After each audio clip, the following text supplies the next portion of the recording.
250ರಿಂದ 300 picture ಬರ್ತಾ ಇದೆ. ನೀವು ಲಾಸ್ಟ್ ಹಿಟ್ ಕೇಳಿದ್ರೆ ನೀವು 3 ವರ್ಷ ಹಿಂದಿನ ಪಿಕ್ಚರ್ ಮಾತಾಡೋದು. ಈಗ ನನ್ಗೆ ಹೇಳಿದ್ರೆ I was very happy with sue from so. ಹಾಕಿದ್ದಕ್ಕಿಂತ ಒಂದು 20 ಪಟ್ಟು ದುಡ್ದಿದ್ದಾರೆ. ನನ್ನ ದುಡ್ಡಿದೆ, ನಾನು ಪಿಕ್ಚರ್ ಮಾಡ್ತೀನಿ, ನಾನು ಯಾವ್ದು ಅಂತ ಸ್ವಲ್ಪ ದುಡ್ಡಿದೆ, ನಾನು ನನ್ನ ಮಗನ ಹೀರೋ ಮಾಡ್ತೀನಿ. ಪರ್ಸೆಂಟೇಜ್ ಹೈಕ್ ಆಗೋದಿದ್ರೆ ಇಂಡಸ್ಟ್ರಿ ಉಳಿಯಲ್ಲ ಜಾಸ್ತಿ ಟೈಮ್. 400 ರೂಪಾಯಿ ಪಾಪ್ಕಾರ್ನ್ ಕೊಡ್ತಾರೆ, 200 ರೂಪಾಯಿ ಪಿಕ್ಚರ್ಗೆ 400 ರೂಪಾಯಿ ಕೊಡಕ್ಕಾಗಲ್ಲ, ಕೊಡ್ತಾರೆ.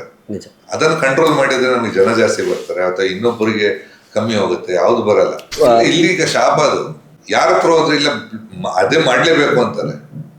ಮಾರ್ಕೆಟ್ ಇದೆಯಾ ಇಲ್ವಾ ಅಂತ ನೋಡಲ್ಲ. ಈಗ ಕೋಸ್ಟಲ್ ಅಂತ ಹೇಳಿದ್ರೆ ಇನ್ನೊಂದು 100 ಕೋಸ್ಟಲ್ ಪಿಕ್ಚರ್ ಬಂದ್ರೆ ಅಲ್ಲಿ ಕೋಸ್ಟಲ್ ಮರ್ಯಾದೆ ಹೋಗುತ್ತೆ. ಇದು ಫಸ್ಟ್ ತಂದಿದ್ದು ರಕ್ಷಿತ್, ಮಂಗಳೂರು ಭಾಷೆನ ಮಾಸ ಅಂತ ಮಾಡಿದ್ದು, ಉಳಿದವರು ಕನ್ನಡ. ಈಗ ನಮಗೆ ಸೂಪ್ರಮ್ ಶೋ ಅಲ್ಲಿ ನಮ್ಮಲ್ಲಿ ಉಲೈಲೆಪ್ಪನ ಒಳಗೆ ಕರೆಯೋದಂತ ಇದೆ, ಯಾತಮಗಳನ್ನ ಅದಕ್ಕೆ ಬಡಿಸಿ ಅಂತ ಅದ್ರಲ್ಲಿ ಒಂದು ಸೀನ್ ಇದೆ. ಇಲ್ಲಿವರೆಗೆ ಹೆಂಗ ಅರ್ಥ ಆಗತ್ತೆ ಇದು ಅಂತ ಅನ್ಕೋತಾ ಇದ್ದೀನಿ. ಒಪ್ಕೊಂಡಿದ್ದಾರಲ್ಲ. ಈಗ ಓಂಕಾರಂ ತೆಲುಗು ಮಾಡುವಾಗ ಬಾಲ ಕಟ್ಟಿ ಬೆಂಕಿ ಇಡೋ ಒಂದು ಸೀನ್ ಇತ್ತು. ಹೀರೋ ಮಾಡಕ್ ಹೇಳಲ್ಲ, ನಾನು ಇಮೇಜಿಗೆ ಹೇಟ್ ಆಗತ್ತೆ ಅಂತ ತೆಲುಗುದಲ್ಲಿ. ಯಾವತ್ತು ಈ ದೈವದ್ದು ಚಿತ್ರ ಮಾಡಬೇಕಾದ್ರೆ ತುಂಬಾ ವ್ರತದಲ್ಲಿ ಮಾಡ್ಬೇಕು. ನನ್ನ ಲೆಕ್ಕದಲ್ಲಿ ಇಟ್ ಈಸ್ ನಾಟ್ ಈಸಿ. ನಿಮ್ಗೆ ಚೂರ್ ಅಪಚಾರ ಏನಾದಾಗಿದ್ರೆ ಏಟ್ ಬೀಳುತ್ತೆ.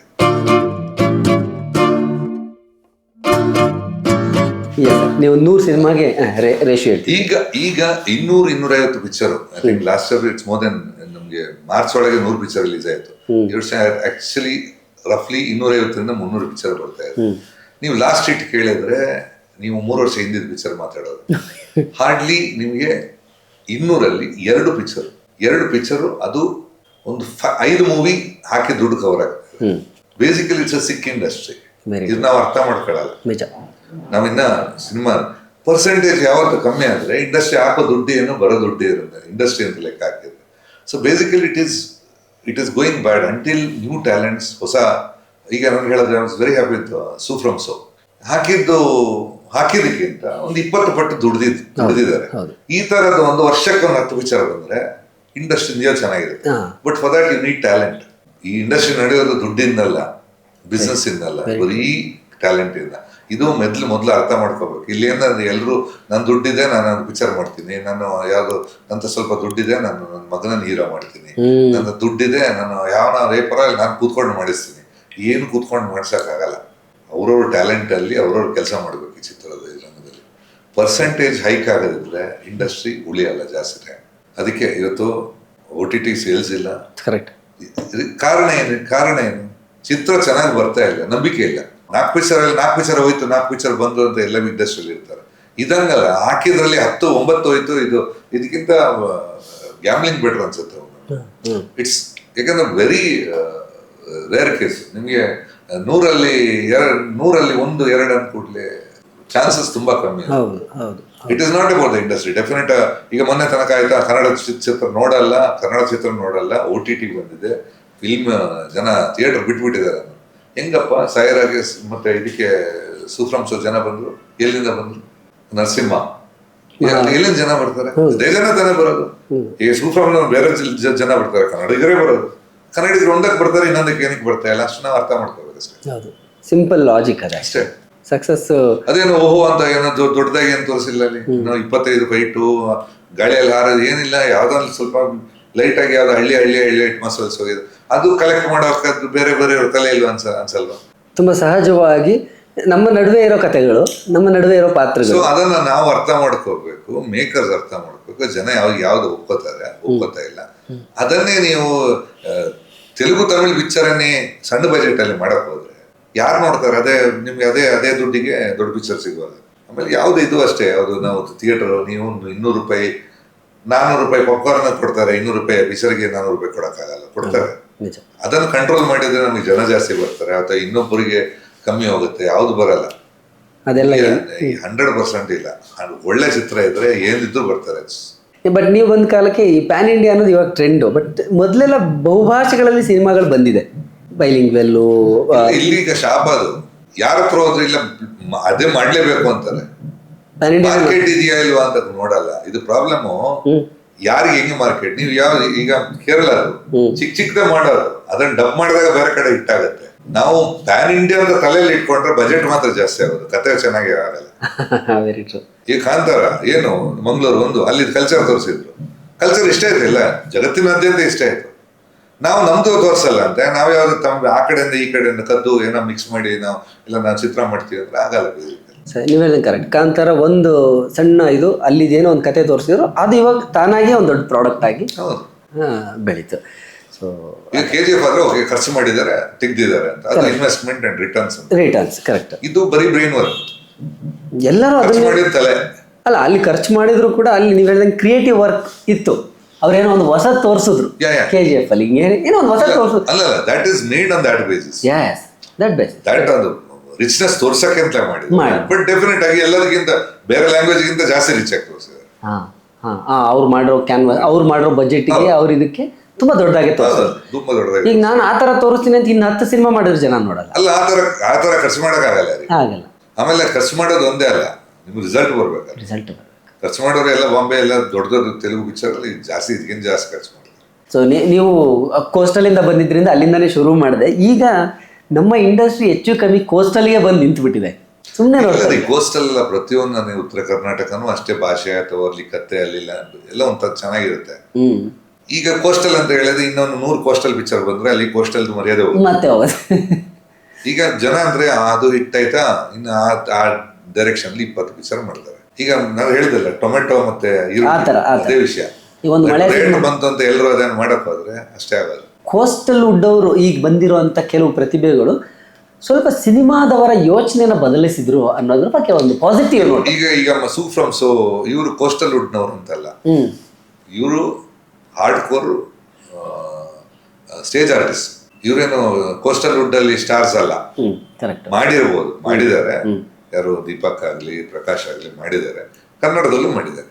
ಆಮೇಲೆ ಇದನ್ನ ಮಾಡಿದಾಗ ಏನು ಇದರಲ್ಲಿ ಹೀರೋಯಿನು ಯಾವುದಕ್ಕೆಲ್ಲ ಹೀರೋಯಿನ್ ಹೆಂಗಿದಾರಪ್ಪ, ಹೀರೋಯಿನ್ಗೆ ಏಟ್ ತಿಂತಾರೆ. ಸೊ ಬೇಸಿಕಲಿ ಇದನ್ನ ನ್ಯಾಚುರಲ್ ಕ್ಯಾರೆಕ್ಟರ್ ಆಗಿ ತೋರಿಸ್ತಾರೆ. ಜನರಿಗೆ ಅದೇ ಚೇಂಜ್ ಸಿಗುತ್ತೆ. ನಿಮ್ಗೆ ಎಲ್ಲ ಹೀರೋಗಳು ಫೈಟ್ ಮಾಡ್ತಾರೆ, ಎಲ್ಲ ಹೀರೋಗಳು ಡ್ಯಾನ್ಸ್ ಮಾಡ್ತಾರೆ. ಡ್ಯಾನ್ಸ್ ಮಾಡೋದು ಕೊರಿಯೋಗ್ರಫಿ ಹೇಳ್ದಂಗೆ ಮಾಡ್ತಾರೆ. ಎಲ್ಲರ ಭಾಷೆನೂ ಒಂದೇ. ಇದು ನೋಡಿ ಜನರಿಗೆ ಸುಸ್ತಾಗಿದೆ, ಏನೋ ಸಪ್ರೇಟ್ ಆಗಿ ಬೇರೆ ನೋಡುವಾಗ ಹೊಸ್ತು ಅನ್ಸುತ್ತೆ. ಅದು ಕೋಸ್ಟಲ್ ಅಂತ ಅನ್ನಲ್ಲ, ಈಗ ಕೋಸ್ಟಲ್ ವರ್ಕ್ ಆಗಿದೆ. ಯಾರೋ ಇನ್ನೊಂದು ಯಾವ್ದು ಓಕೆ ನಿಮ್ಗೆ ಹುಬ್ಳಿ ಕಡೆ ಭಾಷೆ ಚೆನ್ನಾಗಿದೆ, ಅದು ಒಂಥರ ಬೇರೆ. ನಮ್ಮಲ್ಲಿ ಏನಾಗುತ್ತೆ ಅಂದ್ರೆ ಕಾಮಿಡಿಗೆ ಮಂಗಳೂರಿನವರು ಎಂತದು ಮಾರೆ ಮಂಡ್ಯ ಬಿಸಿ ಅಂತ, ಆಮೇಲೆ ವಿಲನಿಗೆ ಬೇಕಾದ್ರೆ ಹುಬ್ಳಿಯವರು, ಅದು ಕೆಟ್ಟ ಭಾಷೆ ಮಾತ್ರ. ಅದನ್ನು ಯೂಸ್ ಮಾಡಿ ನಾವು ಬೆಂಗಳೂರನ್ನು ಈ ಸ್ಯಾಂಡಲ್ವುಡ್ ಅನ್ನ ಏನೋ ಒಂಥರ ಒಂದು ಇದೇ ಮಾಡಿದ್ದಾರೆ. ವಿಲನ್ಗಳು ಈ ಭಾಷೆ, ಕಾಮಿಡಿ ಅವ್ರಿಗೆ ಈ ಭಾಷೆ. ಇದೊಂದು ಸ್ವಲ್ಪ ಇದು ಚೇಂಜ್ ಆದಾಗ ಡೆಫಿನೆಟ್ ಆಗಿ ಡಿಫ್ರೆನ್ಸ್ ಬರುತ್ತೆ. ಇದನ್ನ ಫಸ್ಟ್ ತಂದಿದ್ದು ರಕ್ಷಿತ್, ಮಂಗಳೂರು ಭಾಷೆನ ಮಾಸ್ ಅಂತ ಮಾಡಿದ್ದು ಉಳಿದವರು ಕಂಟೆಂಟ್ ಅದರಲ್ಲಿ. ಅದನ್ನ ಮಂಗಳೂರು ಭಾಷೆನ ಸ್ವಲ್ಪ ಚೇಂಜ್ ಮಾಡಿದ್ದು, ಅದು ಫಸ್ಟ್. ನಾನು ಆಕ್ಚುಲಿ ಅವ್ನಿಗೆ ಹೇಳಿದೆ ಟೋಟಲ್ ಕಾಮಿಡಿ ಅನ್ನೋ ಲ್ಯಾಂಗ್ವೇಜ್ ಅಂತ ತೆಗೆದು ಪಕ್ಕ ಇದೆ, ಅದು ಒಂದು ಉಡುಪಿ ಪಕ್ಕ ಲ್ಯಾಂಗ್ವೇಜ್ ಉಡುಪಿದು. ಸೊ ಅದನ್ನ ತುಂಬಾ ಚೆನ್ನಾಗಿ ಮಾಡಿದ್ರು. ಈಗ ಮೈಸೂರು ತಗೊಳ್ಳಿ, ಮೈಸೂರು ಕಲ್ಚರ್ ಸೂಪರ್ ಕಲ್ಚರ್ ಅಲ್ಲಿ. ನಮ್ಮಲ್ಲಿ ಏನಾಗಿದೆ ಅಂದ್ರೆ ನಾವೆಲ್ಲ ಪಿಕ್ಚರ್ ತಮಿಳ್ ತೆಲುಗು ನೋಡಿ ಅದನ್ನ ನಮ್ದು ಹೆಂಗಾಗಿದೆ ಅಂದ್ರೆ ಅಳೋದು, ಸತ್ತಾಗ ಮಾಡೋದು, ಅದು ಎಲ್ಲ ಅಲ್ಲಿಂದ ಕಾಪಿ ಮಾಡ್ತೀವಿ. ನಮ್ದು ಅಭ್ಯಾಸ ಆಗಿದೆ ನೋಡಿ ಅದನ್ನ. ಈಗ ನಮಗೆ ಸೂಪ್ರಂಸೋ ಅಲ್ಲಿ ನಮ್ಮಲ್ಲಿ ಉಲಾಯಿಲೆಪ್ಪನ ಒಳಗೆ ಕರೆಯೋದಂತ ಇದೆ, ಆತ್ಮಗಳನ್ನ ಅದಕ್ಕೆ ಬಡಿಸಿ ಅಂತ. ಅದ್ರಲ್ಲಿ ಒಂದು ಸೀನ್ ಇದೆ. ಇಲ್ಲಿವರೆಗೆ ಹೆಂಗ ಅರ್ಥ ಆಗತ್ತೆ ಇದು ಅಂತ ಅನ್ಕೋತಾ ಇದ್ದೀನಿ. ಒಪ್ಕೊಂಡಿದ್ದಾರಲ್ಲ ನಿಜ, ಆತ್ಮಗಳನ್ನ ಎಲ್ಲ ಒಳಗೆ ಊಟ ಮಾಡಿಸೋದು ಅಂತ. ಆಮೇಲೆ ಅವ್ರು ಹೇಳ್ತಾರೆ ಇಲ್ಲಿ ಎಷ್ಟು ಸ್ವಲ್ಪ ಟೈಮ್ ಬೇಕಲ್ವಾ ಊಟ ಮಾಡಕ್ಕೆ ಮಾಡಿದ್ರು.